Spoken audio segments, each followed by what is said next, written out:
Magandang umaga sa inyong lahat. Siguro mga 5 minutes or 6 minutes mag-uumpisa na tayo.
Alright.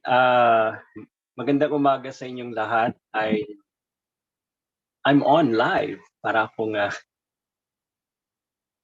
parang I don't think I've ever experienced yung mag-live. Pag sinabi bang live, nabo-broadcast ako sa Facebook or something. Ralph or Patricia. On YouTube, sir. No. On YouTube po. You're being Live on broadcasted on YouTube. YouTube. Anak ng baka. A YouTube star is born. Alright. Tense ako. Alright. Well, ipagpapatuloy lang natin. Hindi naman ako na-inform. Na-tense ako talaga. Anyway, sige.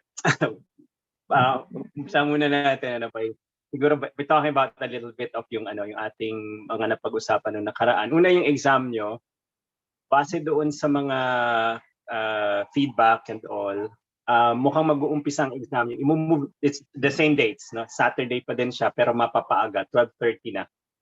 Ilalagay ko yun sa syllabus tapos I'll ask the TFs to send the syllabus to all of you or to post it also on Uble. Pero magiging 12:30 yung exam kasi yun yung may mga conflicts kapag yung sa medyo late afternoon or middle to late afternoon. So we're moving it to a little earlier time slot, which is around 12:30 to 2:30. There have been concerns about the length of time. I mean, strictly speaking, kasi the exam really you should be able to finish the exam in less than 2 hours. So medyo maliit lang yung time natin, as I've explained before. No? But don't think that I'm trying to make your lives miserable. We're trying to find that balance between making sure that the integrity of the exam isn't compromised, as well as giving you enough time to solve, to answer the questions. So for now, we'll keep it at 2 hours, 12:30 to 2:30. The exam time, and it's going to be under review. If after that, let's see what happens. So it's just that as I said, I do want the integrity of the exam to be preserved, and we're finding ways to make it and to make the exam feasible and answerable. But I do urge you to prepare for the exam, and maybe to practice. You can use the problem set as your practice, so your practice set in preparation for the exam. After all, the problem set is being designed so that you have a review for the exam. Another thing is, may I request all of you, if you're not going to turn your camera, to have a picture.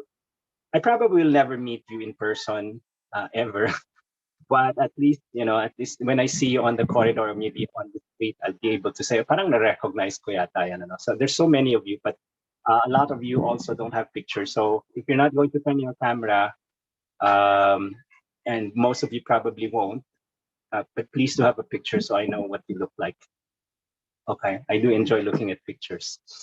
Okay, having said that, let's continue with the topic. No. One more thing. Siguro, if you could provide me some feedback regarding your discussion classes, so we'll know also. Question lang po, will you upload your slides on Uble? No, I don't upload the slides kasi may copyright issue ako. Sabihin baka kasi gamitin yung slides for people's whatever purpose. But all the lectures are posted on YouTube. So if you you can go to YouTube and go through the lesson again. And the slides should be there kasi yung slides naman ay naka screen share. All right. Any more questions before I proceed?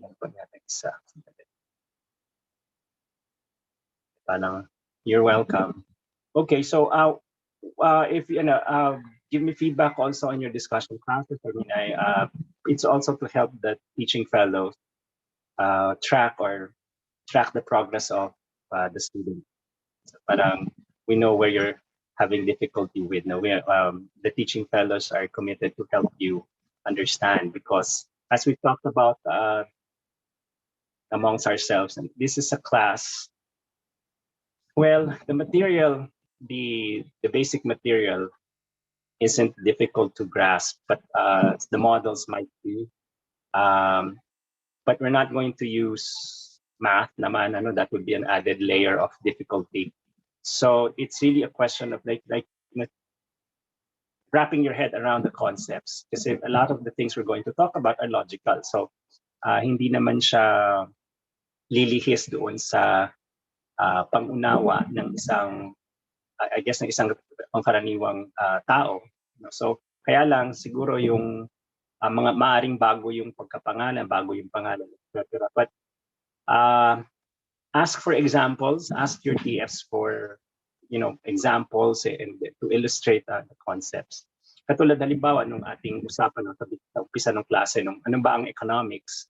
At this point, maaring sabihin maaring isipin ng isang estudyante, hindi ko pa rin naiintindihan. Pero simple lang naman, ang economics sa isang pag-aaral, lahat ng pag-aaral merong purpose.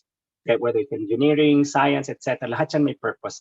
Ang purpose niyan is to make things better, to understand. Kasi, diba, to facilitate understanding. But at the end of the day, it's really just to make things better. Ganun din ang economics. Ang kanyang objective, di ba, pinag-usapan natin ito last ating slides. Anong objective ng economics is to improve the living conditions of citizens.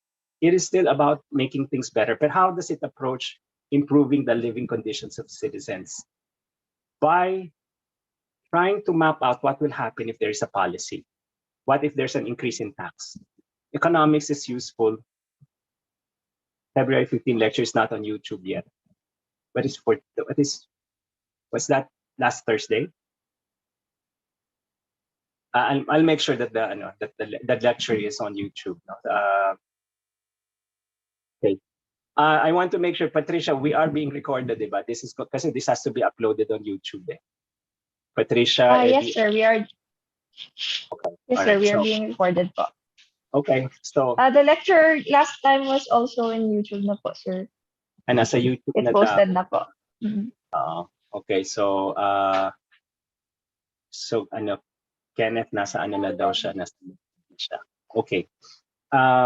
So anyway, so I was saying, so objective ng economics, kaya lang, ang perspective niya is a little different from, let's say, psychology. Kasi psychology, tinitingnan niya the way people think, the way or yung mga issues ng isang tao as regards to, ultimately, as regards to his action or yung at the end of the day. And sa economic, tinitingnan natin yung pagkakadikit-dikit at ugnayan ng mga bagay-bagay sa isang community na siyang bumubuo ng ekonomiya. Ano ba ekonomiya? What is, umpisahan niyo muna siguro sa konseptong what is an economy. It is a system of interaction between agents. May mga agents, when I say agents, may mga participants sa isang diba, sa isang community, nandiyan ng iba-ibang tao. Sa economics, dinefine lang siya as essentially tatlong klase ng agents. Kasi sa ibang fields, iba naman how they define the members of the community. Sa economics, tinitingnan natin siya as either consumer siya, or producer siya, or member siya ng government. And so that's how we view, or that's how we're going to approach the discipline, the study. So isipin niyo yun ang perspective natin, consumer, producer, and government, and how they interact, and anong objective. How do we want to improve the whose living conditions? Essentially, the citizens of the community or the country, di ba? So, anong nagfa-facilitate nitong interaction na to? There is one institution, one voluntary institution called the market. Siya yung kung saan nag-i-interact yung consumers and producers. Anong role ng government? It's an institution that makes sure that the market functions properly kasi there are many threats to the proper functioning of the market. So, ganun yung perspective natin. So, umpisahan natin sa ganun. So, step back tayo ng konti. So, ano ang take-off point ng economics? Ang take-off point niya is that resources are scarce. Sabihin, pag sinabing scarce, ano ang ibig sabihin ng scarce? Scarce. Parang scare with the CE sa dulo. Anyway, so, ibig sabihin, Scarce is parang wanting, yun ano, wanting or kulang. Now, no matter how abundant a resource is, tinatawag siyang scarce if the demand for the good or for that resource is more than the supply. All right, because economics was created to solve yung scarcity issue, no? To find ways to make scarce goods, scarce resources be as useful as possible. Kaya kaya may optimization objective sa economics. Ibig sabihin, you're trying to optimize or you're making sure, or you're trying to make the most out of what you have. Alright? Sa ibang tawag, sa ibang turing, the biggest bang for the buck, na pinakamalakas na ingay para sa piso. I'm not sure, translated that very badly. Pero yun ang purpose nun. So it's to get as much as you can from the scarce resources. What is the objective? Why are you trying to do that? Because you'd like your consumers, no, or you'd like your citizens to have access to these goods and services. Why are we producing these goods and services? Because the premise is that these goods and services make people happy. You don't produce anything that will make people sad. It doesn't make sense. Remember, logical ang economics. So the reason that these goods and services are being produced is because ultimately, when the citizens consume or have access to these resources, their lives become better. All right. So why do you buy things? Why do you acquire things? Because it makes you happy. So your state one, which is when you didn't have the good yet, becomes better when you get to state two, because when you acquire the thing, it makes you happy. It doesn't make sense when you buy something and it makes you sad. No, so ang take-off point natin is that goods and services make people happy, and so we'd like to make as much goods and services from the scarce resources that we possess. Alright, so balikan natin yung ating mga pinag-aralan last time. Ayan, thank you, Anna. No? Scarce, limited. Scarce, wanting, limited siya. Okay, so balikan natin yung lectures. Sandali lang, mag-screen share ako.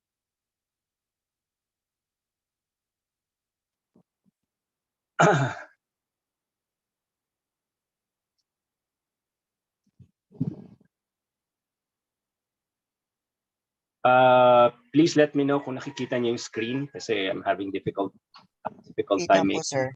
Yes, sir, kita okay. po.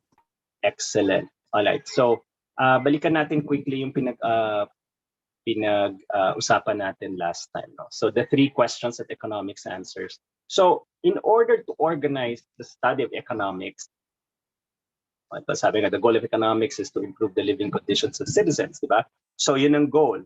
Itong pagkakalahad ng tatlong tanong that economics answers, this is just to organize the study. You know? So ano ang saan papunta yung pag-aaral? Essentially, we're asking what good to produce and how much of it will be produced. No? Kasi there are competing goods. Since the resources are scarce, hindi pwedeng i-produce lahat ng goods or lahat ng quantity ng goods. So competing yan. So ang tanong is, what good will be produced from the resources and how much of it will be produced? No? So sabi ko nga, will there be more investment? Pag sinabing investment goods, these are goods that are used for manufacturing, for production. Pag sinabi namang consumer goods, final na yon, consumption. So t-shirt, etc. Pag investment goods, computers, trucks, etc. No? Yan ang tinatawag na investment goods. So, all right. So then the next question was, how will the goods be produced? Again, consistent pa rin yun doon sa objective natin na to optimally produce goods and services. So how will the goods be produced? Anong technology ang gagamitin? Will we be using more labor? Will we be using more capital ang tawag doon sa mga machines? No? So for our purposes, pag sinabi natin capital, those are goods that are used for production. So pag sinabing financial capital, actually, strictly speaking, that money is going to be used for production. So anyway, there's just to make that distinction. So how will the goods be produced? Isang tanong din yan, di ba? So sino ang magpo-produce? Is it going to be those that have the machines? Is it going to be Americans? Is it going to be Filipinos? And then anong technology ang inputs ang gagamitin? And then ultimately, for whom will the goods be produced? Who get to enjoy the fruits of economic activities? Kasi now that we have the production, we know how to produce it. Ang next step is the distribution kasi allocation. Kanino mapupunta yung goods and services, no? And dito pumapasok yung ibang mga tanong, particularly doon sa field na tinatawag na development economics kasi strictly speaking ulit, ang may access sa goods and services ay yung may pambili. Kasi ang ginagamit nating venue ay market. Ang venue para dun sa interaction ng consumer and producer ay market. So, ibig sabihin, pag market ang inyong venue, may trade, ibig sabihin may bayaran mangyayari, may bilihang mangyayari. No? So, paano ngayon? Kung walang pambili. No? So, anong mangyayari? Anong mangyayari sa mga walang pambili? Mamamatay na lang ba sila? Hindi naman, di ba? So, pag-aaralan din natin kung ano ang magiging sistema o anong magiging sitwasyon kapag yung mga mga sectors ng society mo na walang pambili. This is particularly important kasi may production ka ng food and food is essential. No? Food and shelter, essential yan for, basic yan for welfare. Ibig sabihin, basic yan para sa bawat tao. So paano kung wala siyang pambili? Mamamatay na lang ba siya kasi wala siyang pambili? Yung for whom will the goods be produced? Hindi na ba yun mag-a-apply sa kanya? Mag-a-apply. Alright? So mamaya tuloy sa takbo ng ating pag-aaral, mapapag-aralan natin kung paanong nagkakaroon ng access ang mga walang pambili doon sa mga goods and services that the market that's produced within the concept of an institution called the market. Alright? So, tutuloy natin yung pag-aaral, no? So, ngayon, again, itong mga susunod nating pag-uusapan still is how we're going to study economics. Alright? So, there are economies all over the world. No? They're organized essentially within three types. The first is what we call the command economy. Pag command economy, central decision maker yan. Ibig sabihin, may isang entity na gumagawa ng lahat ng decision regarding the economy. So, karaniwan, ito yung gobyerno. No? Government does all the economic decision making. Now, anong example ng command economy? China is a command economy in communist countries kasi yung tatlong tanong, di ba yung tatlong tanong na what to produce, how to produce, and for whom will the goods be produced, sinasagot yan ng gobyerno. Siyang nagdidesisyon what will be produced, how will it be produced, and for whom. All right. So sa isang command economy tulad ng komunista, no, it's a type of economic organization, yung communism. So ganun ang decision making. In contrast, meron tinatawag na pure market economy. Dito naman, sinasagot yung tatlong tanong, what to produce, how to produce, and for whom, through the interaction of consumers and firms. And so economic decisions are made through the bargaining, through the interaction, yung dynamics between buyers and sellers. No? So, paano masasagot yung what to produce sa isang pure market economy, interaction of consumers and firms? Di sasabihin ng consumer, may pera ako, gusto ko ng Barbie dolls. Dahil merong demand, then there's going to be a response from producers. So sasabihin ng ibang producers, teka, pwede tayong kumita kapag nag-produce tayo ng Barbie dolls kasi merong market. So, Barbie dolls are produced. So, what to produce is decided on by the market kasi merong demand. No? So, hindi katulad sa command economy, sabi ng ibang consumers, gusto ko ng Barbie doll. Sabi ng Communist Party, sorry, hindi kailangan ng manika dito sa ekonomiya na to o sa ating bansang ito. Hindi tayo magpo-produce ng Barbie dolls kahit na merong demand for Barbie dolls. Sa pure market economy, kapag may demand, and demand is expressed through the ability to pay, then magkakaroon ng supply. Okay? So sa pure market economy, yung tinatawag na laissez-faire economy, na walang role ang government in decision making. So yung merong isang umbrella institution called the government, wala siyang participation sa isang pure market economy, sa decision making sa economy. It's the interaction between consumers and firms that determine what will be produced, how will they produce, and for whom. All right. So siya, ang government, is only a participant as either a consumer. Hindi siya producer. The government is never a producer kasi wala siyang kakayahan, wala siya ng expertise na yun. The government participates in the market as a consumer. Bumibili din kasi siya. No? So wala siyang role sa decision making, pero meron siyang pera. No? So meron siyang participation sa what could be produced. Sabihin ng gobyerno, okay, kahit na ba walang demand for corn, kaya lang may walang demand, meaning walang sector na may pambili sa corn, pero merong kumakain ng corn.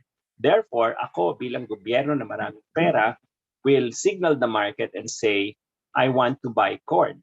And the government will buy the corn naman for those sectors that want corn but can't afford it. You know, so meron din siyang participation. Pero dun sa kung ano ang magiging decision ng market, no, hindi siya nakikialam, hindi niya dinidiktahan ng consumer or ang firm kung ano ang ipoproduce. Magpa-participate siya as a consumer. Alright? So laissez-faire ang tawag. Pure market economy yan. Alright? So ngayon, it's seldom na command economy mas common pa kaysa sa pure market economy kasi kadalasan ang modern economy is what we call a mixed economy. Ito, ang Pilipinas ay mixed economy. No? Karamihan ng mga modern economies are mixed. Ibig sabihin, mayroong elements ng command economy, may elements ng pure market economy. So this is a combination of command and market economic system. Dito, sa mixed economy, the government plays an important role, but the role is to make sure that the market functions properly. So it's the government that enforces contracts, that enforces agreements. Hindi mo pwedeng dayain ng iyong kausap na producer, kausap na consumer. Ano? Depende kung ano yung role mo. So the government plays an important role because it makes sure that the market functions properly, and also to make sure na walang mayroong undue influence. Kasi ang pure market economy only works if everyone has equal power. Everyone has equal power, equal information, equal standing in society. So hindi mo pwedeng i-threaten yung any player. No? Halimbawa, ikaw isang makapangyarihang consumer, no? Ikaw ay may isa kang isang influential na tao. And then ihaharas mo yung producer, sabihin ibigay mo sa akin ng presyo mas mababa, kung hindi pauubos ko pamilya mo. Hindi yun pwede kasi the market economy cannot work that way. It has to be based on equal footing bargaining between agents, no? So sa mixed economy, papasok ang gobyerno at sasabihin, wag mong gagawin, wag mong i-intimidate yung producer. Pagka in-intimidate mo yan, bilang ako gobyerno, ipapakulong kita. So, most economies are mixed. Tsaka may mga situations, halimbawa na yung producer naman na nagpo-pollute, no? Nagpo-produce siya. So yung production niya ay may harm to the environment. Ganon. So in a pure market economy na walang role ng government, that will prevail. Kaya lang it's wrong kasi the market isn't functioning properly kasi meron tayong tinatawag na harm. Ang pangalan actually, ang technical term niya is an externality, no? But pag-aaralan natin later on. But there's a harm that's being levied upon other parties, no? The one that are innocent, no? Bystanders lang. So papasok ulit ang gobyerno at sasabihin hindi ka pwedeng mag-pollute ng ganyan kasi may nasasaktan. Alright? So yun ang role ng government sa isang mixed economy. Kaya most economies are mixed. Bihira ang pure. Actually, wala akong alam na bansa na may pure market economy. Most are mixed, either that or command. So modern economies use elements of both command and market economies because of imperfections of the market. So ang pure market economy only works if the market is perfect. Ibig sabihin, walang harassment, meaning everybody has the same information, everybody has equal power, walang externality or walang harm to others when you produce or something, when you have engaged in an economic activity. So hindi siya posible kasi yung pure market economy exists in an ideal world. But the world, as you know, is far from being ideal. So someone like the government that has police powers, that has the authority and responsibility to make sure that no one is, compromised, no one is harassed, then mixed economy is what we end up with. So, which is logical given the situation of the world. Okay, so so we know so we know the objective of economics. We know why there is economics, what economics wants to achieve. We know that economics tries to, in order to organize, it's the study of economics. We focus on 3 questions that economics tries to answer, and then slowly we're painting a picture of how economies look like. So there are essentially 3 types of economic organization: command, pure market economy, and then mixed economy. And now we're going to start going into the technical side. Ito na yung nuances, ito na yung mga detalye ng pag-aaral natin. Okay, so yung building blocks muna ng economic model. No? So alam nyo na naman kung ano ibig sabihin ng model. No? I think doon sa last lecture natin, inintroduce ko ang konsepto ng model, o yung model is a representation of the world. No? So it's in order to study the world, which is very dynamic, no? Kasi ang daming forces that make the world go round.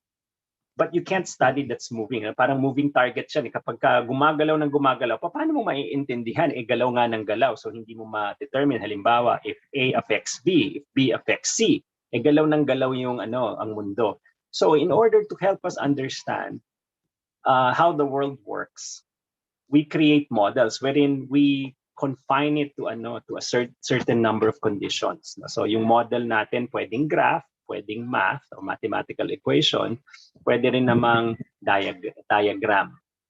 Alright? So kapag may model tayo, ina-apply natin yung ceteris paribus, everything being constant, so that we can study it. So the model is a slice of life, it's a slice of reality, but it is not, of course, encompassing kasi nga you only took a slice of the world, no, of what's going on, in order to study it, so that you can understand what's going on. All right, it's not supposed to declare that I know what the world is like. It is only to help us understand how the world works. So if we change something, that's another model. Whenever we allow one component of the model change, that's another model. All right, so the model is within a confine of assumptions. So assume that everyone is nice. We assume that in this model income is constant. In this model, the price of gasoline is constant. So what are we allowing to change? Only the price of, let's say, the price of labor or wage is allowed to change. So sa model mo, everything is held constant. You're only allowing, let's say, wage rate to change, but all the other prices are held constant, so that you can test what is the effect of wage on, let's say, welfare, on demand for a good, etc. No, so yun lang wage rate ang inaalaw natin na gumalaw. All the others we're holding constant. No? That's a model. Now, if we allow another variable to change, then that's another model. It's not the same model as yung original natin wherein we only allow wage rate to change. Okay? So ano building yung ating blocks ng ating economic models. Una, yung konsepto ng inputs. Alright? Inputs are factors of production. So obviously, may production na nangyayari. Kasi merong di ba, merong exchange na mangyayari sa market. So there's demand. So there has to be production. So what are the inputs which are factors of production? Land or natural resources, that's an input. Labor or human input. No? So when you produce something, una kailangan mayroong raw materials, tsaka may space, so that's land. Then meron kang laborers. And then meron kang tinatawag na capital or durable goods. So yan ang computers, yung mga machines, roads, yung mga, bakit input for production ng roads? Oo, kasi kailangan matatransport mo yung inputs, matatransport mo yung mga factors of production. And then at the end of the day, kapag nabuo na yung produkto, itatransport mo siya sa market. So roads, bridges, yan, telecommunication, those are capital goods. Kasi they're not used per se, no? They're used for production. Of course, some are final goods, no? Katulad halimbawa ng internet, that is both a final good and so in other words, that's a consumer as well as a capital good. Kasi it's a consumer good that people use it, for recreation, but it's also a capital good kasi it's used for production. All right, so yung computers also the same, both final and capital goods yan. No? So may mga goods na strictly capital goods, meron namang mga goods na both final goods and capital goods. Okay, so yung model natin, lahat ng models natin will always refer to inputs, alright? So factors of production. And then of course, may output. So ano naman ang output? It is the result of the interaction of consumers and firms, alright? So output is the result of this dynamics, the bargaining between consumers and firms, alright? So what output is deciding on what output to produce is an economic decision.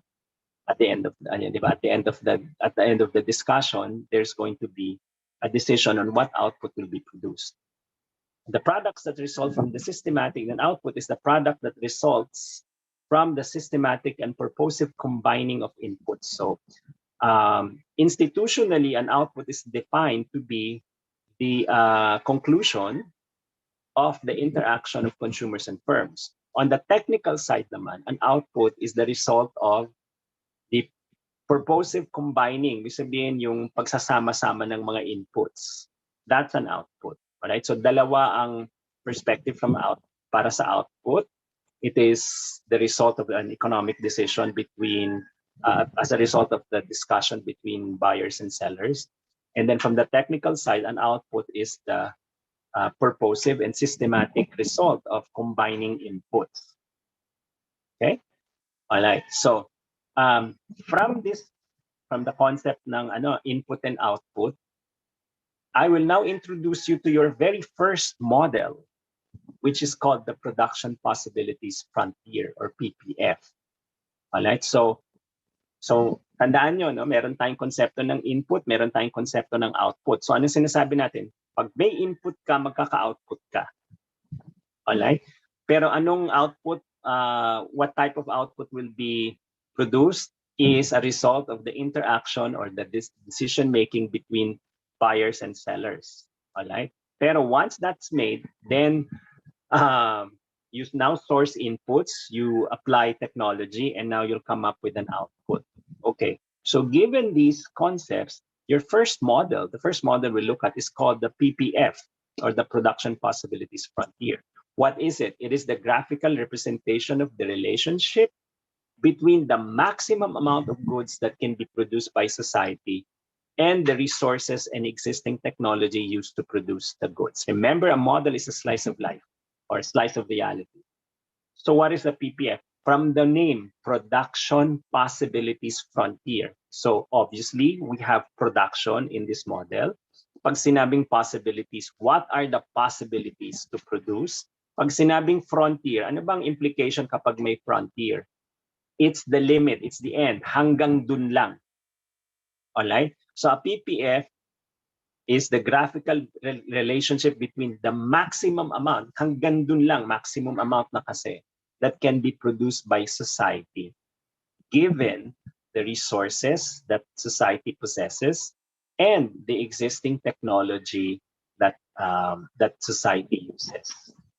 Okay, so the premise is that economic production opportunities are limited by the resources that are available and technology that exists. In other words, and no society can produce an infinite amount of uh, products, or the production possibilities or opportunities are limited. Limited by what? They're limited by the resources that are available as well as the technology that exists. Okay. Now, importante itong konsepto ng production possibility frontier kasi basis ito ng decision making. Okay, as we will soon find out. Okay. So, because resources are scarce, we need to make decisions regarding what they're used for and how to use them to maximize human happiness or welfare. Don't lose sight of the basic objective of economics, which is to make things better, to make living conditions better. In other words, we want to make people happier or happy kung hindi pa sila happy. So an improvement in the state of mind, in the state of welfare of people is the basic objective. How? By production, by producing goods and services. But how do we produce goods and services? We use inputs. No? Goods and services are outputs and we use inputs. So we recognize that resources are scarce, so therefore correct decisions must be made in order how these resources can be used to produce output. And the output in turn will make people happier or happy kung di pa sila happy. Alright? So, dito sa konsepto ng production possibility frontier, makikita natin o mababana, word na gagamitin is mababana, madidiscern, alright? Yung konsepto ng trade-off. Alam niyo ba kung ano ibig sabihin ng trade-off? I mean, I suppose you're familiar with the word trade-off, di ba? Trade-off is what you need to give up in order to gain something. Okay, so daily, there's a trade-off. It's anong trade-off ng matutulog ka? Well, ang trade-off nun ay let's say, hindi ka muna kakain kasi matutulog ka, or hindi ka makaka-participate sa discussion kasi matutulog ka. Anong trade-off? Kasi Zoom pa lang tayo, no? Anong trade-off na nandito ka sa Zoom lecture na to? Well, assuming na nagpa-participate ka talaga dito sa discussion na to, hindi ka makakapanood ng TV. Yun ang trade-off. No? So, ano ang trade-off naman kung halimbawa na nakipagkwentuhan ka? Ang trade-off nun, hindi ka makakapag-aral. Right? So, ganun din naman sa economics, sa economy. No? Kapag ka nag-produce ka ng dahil scarce resources, pag ginamit mo yung resources to produce cellphones, then you give up production of, or you reduce the production of another thing, maybe cars, right? Kasi they use the same steel, etc. So because scarce ang resource, hindi mo pwedeng i-produce lahat. So if either you're producing 100 cell phones and 0 cars, or pwedeng 50 cell phones and maybe 3 cars. No, pero may trade-off. Makikita mong you can't produce 100 cell phones without trading off some or all of cars, car production. So, itong konsepto ng trade-off na to is what we will see sa isang production possibilities frontier. Okay. So, halimbawa, ito classic example nito ng trade-off na as shown by the PPF. Alright? Itong guns and butter na to, college pa lang ako, ito nang ginagamit na example. I'm not sure kung classic na to or staple na to sa discussion ng production possibilities frontier. Pero in some literature, they refer to this as defense and food.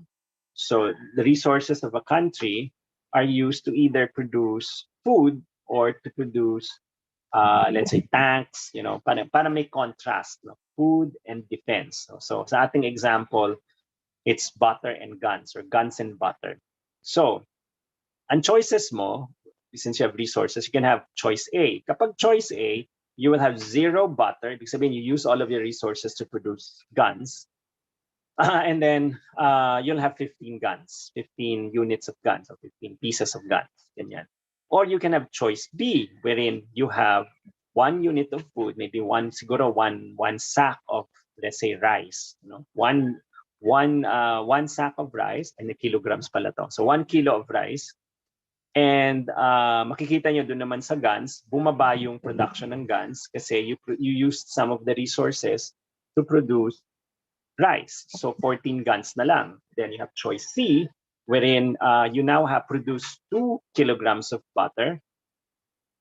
Butter nga pala, hindi tayo rice. So 2 kilograms of butter, and then you'd have to reduce your production of guns. So magiging 12 na lang. And then you have choice D, 3 and 9. You have choice E, which is 4 and 5. And then you have choice F, which is the other extreme. Dito naman, there are no guns being produced, only butter. So 0 guns, and you have 5 kilograms of butter. All right. So this table illustrates the trade-off between guns and butter. Okay. This table is already a PPF. This is a production possibility frontier kasi this already tells you hanggang saan ang production eh. Diba? If you use all of your resources to produce guns, you can produce 15 guns. That's choice A, but there'll be 0 butter. If you use all of your resources to produce butter, which is choice F, then you'll have 5 kilos of butter and 0 units of guns. Those two extremes are already the frontier. Hanggang dun lang, no, yun ang limit ng production ng yung economy. Now, we can transform this table into a graph, which is this one. All right? Okay, so dito, itong graph na to is just the illustration or the picture of the table that we just saw, the previous table. No? So, kung makikita nyo dito, let's say label natin. So,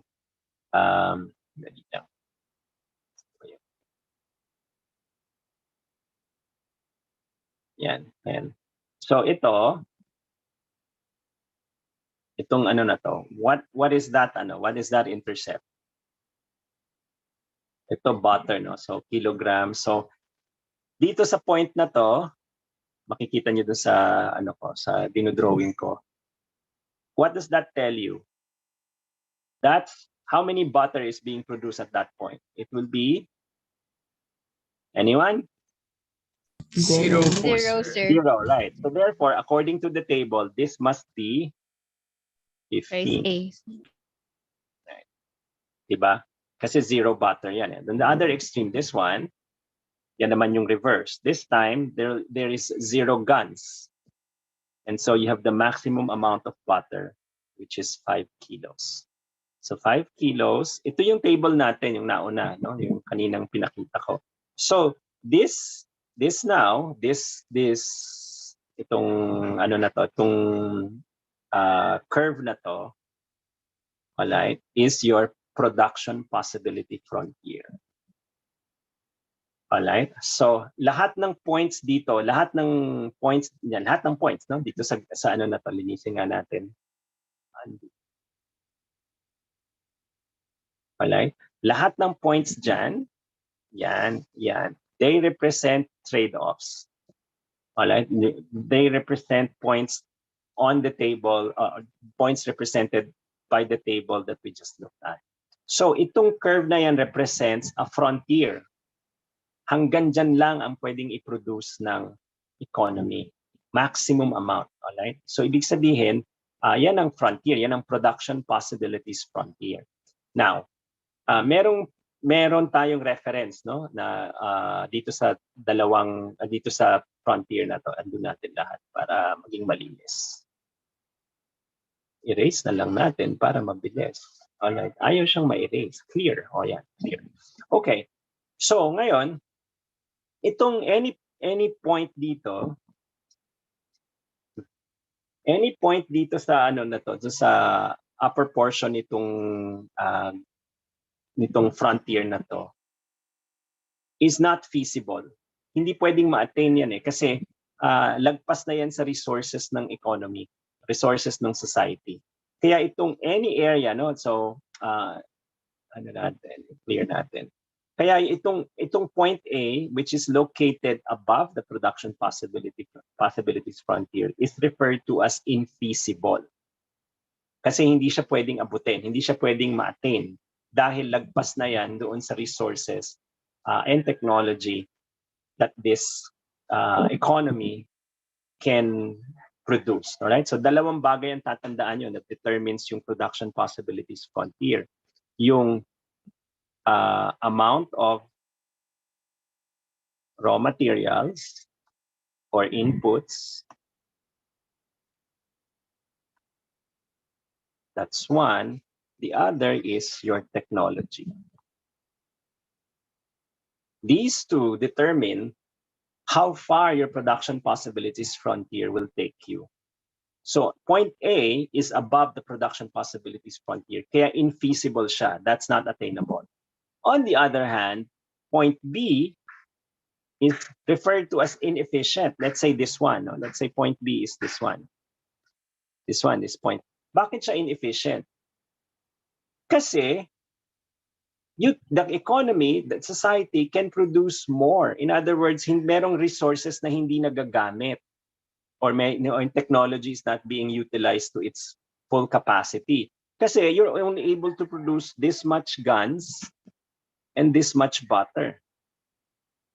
Merong capacity yung economy to produce more, either more guns or more butter.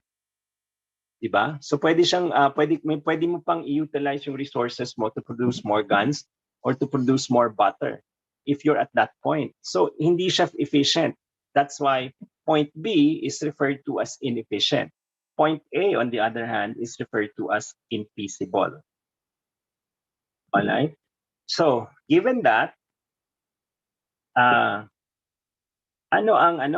given the fact that there are essentially two things that can affect the production possibilities frontier, then we know that any time or any situation wherein the amount of raw materials or the technology changes, your production possibilities frontier will change also.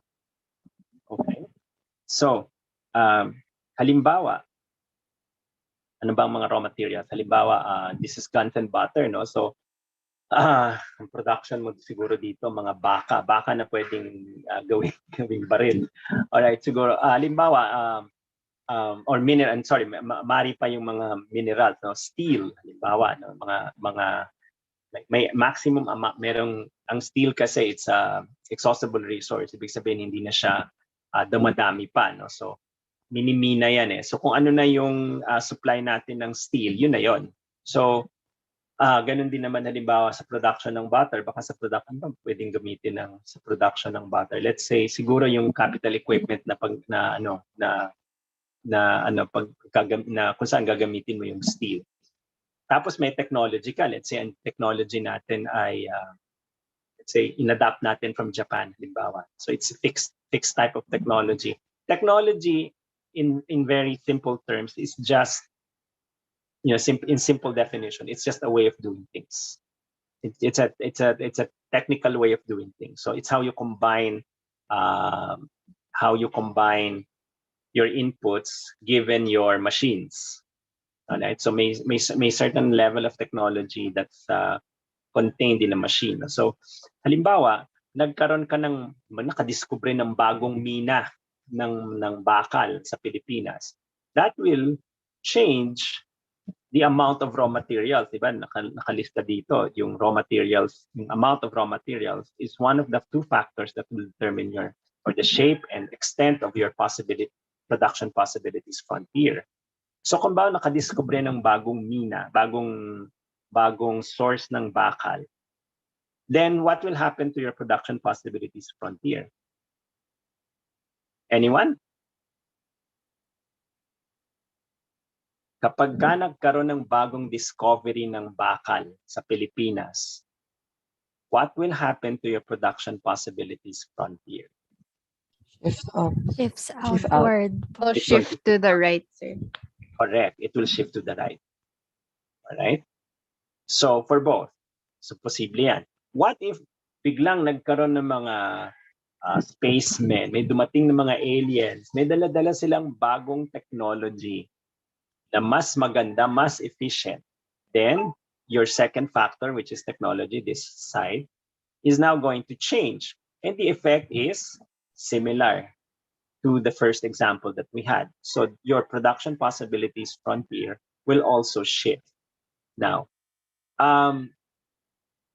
it's not that will the shift be parallel? Will the shift be completely parallel? Ibig sabihin equal shift? And the answer is not necessarily, especially if it's the technology that changed. So pwedeng ang shift niyan ay pwedeng ganyan, no? Ito parallel yan eh, or almost parallel, no? Pwedeng ganyan. So equal yung shift niya. Pwede rin naman na pag ganyan. Alright? Pwedeng pag ganyan.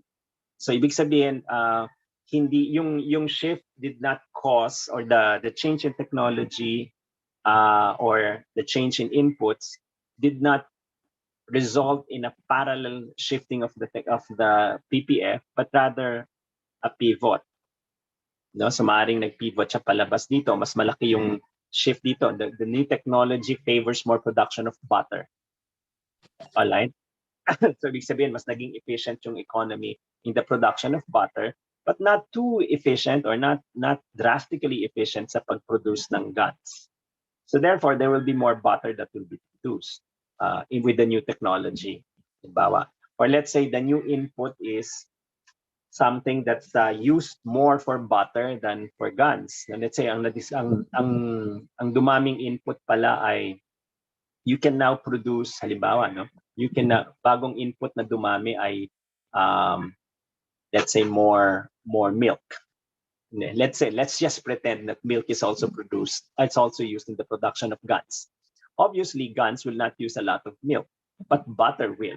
Ngayon, biglang nagkaroon ng bagong source. Let's say ang mga baka ngayon pala, sobrang daming mag-produce dahil because of another alien contribution. Ang mga baka can produce so much milk than before. So there's going to be more available input for the production of butter than for guns. No? Assumption natin doon is that they both use the resources. No? Dito sa ating production possibilities frontier, important to keep in mind that ang assumption natin, both goods use the same resources. The different quantities, probably different combination, but they use the same resources. Okay? So, maaaring ganyan ang shift, maaari din namang baliktad, pag ganon, etc. No? Nanginginig ang kamay ko kaya hindi siya dapat na wavy. Ganyan dapat, ganyan. Pwedeng ganyan. Okay? So, depende sa sitwasyon.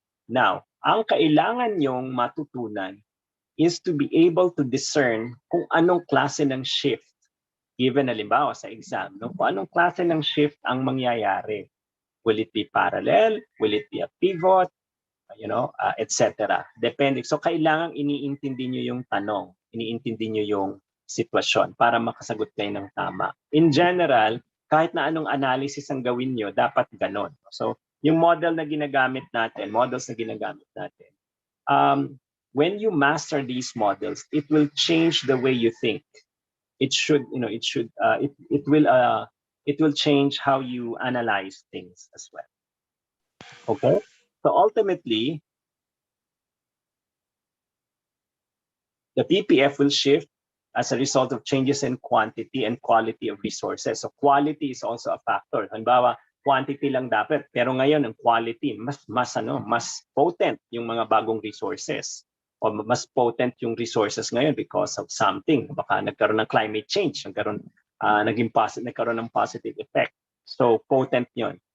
Mas mabagsik ang ating mga resources, mas marami siyang mapoproduce. O kaya hindi man nag-decline yung quality dahil because of climate change, na pumangit yung sources yung quality ng resources natin, then the PPF will shrink.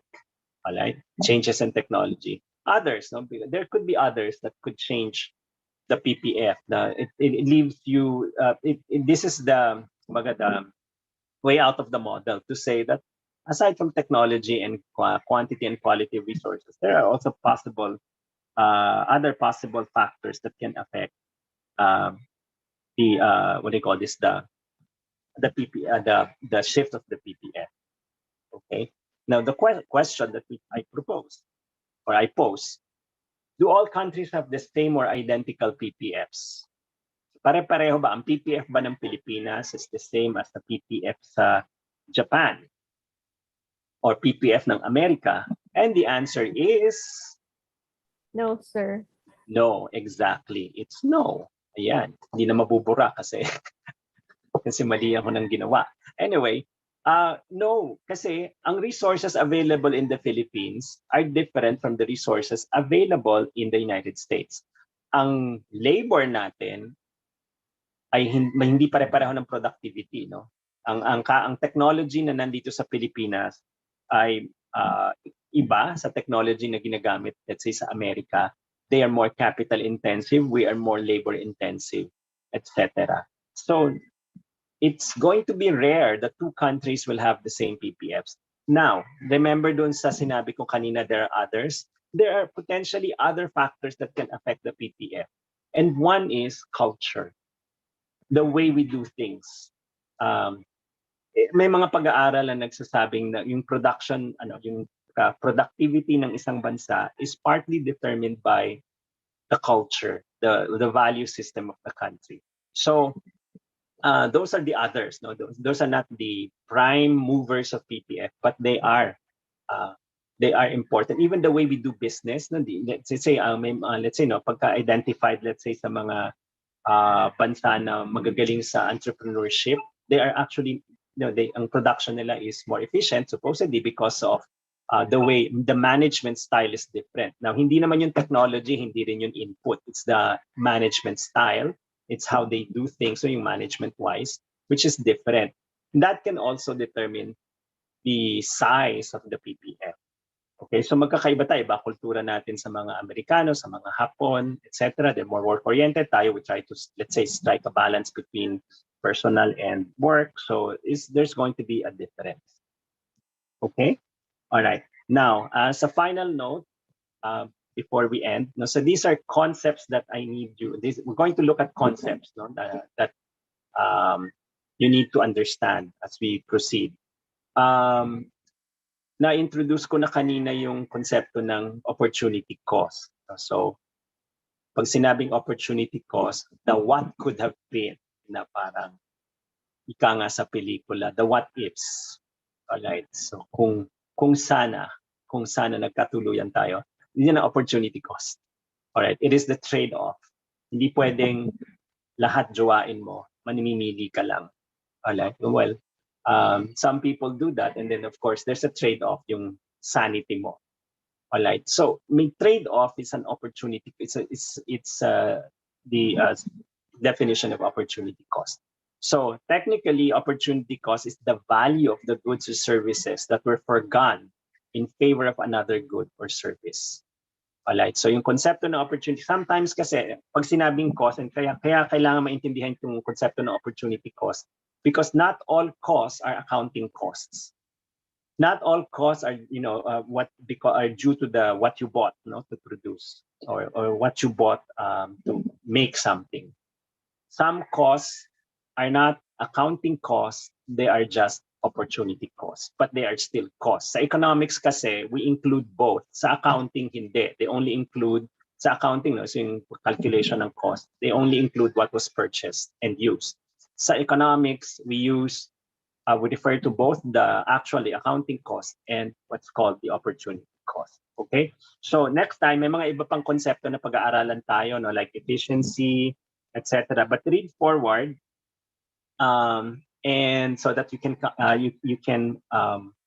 identify all these other concepts na hindi nyo maintindihan, and you can ask me or your teaching fellows next time. Okay, sige. So we end here. Thank you very much, and I'll see you all on Thursday. Thank Thank you, you, sir. Thank you, sir. Thank you, sir. Sir. Na mahanap kayo. Thank you, sir. Thank you, Thank then. you Ingat po. kayo. Thank you po, sir. Thank you din. Sige.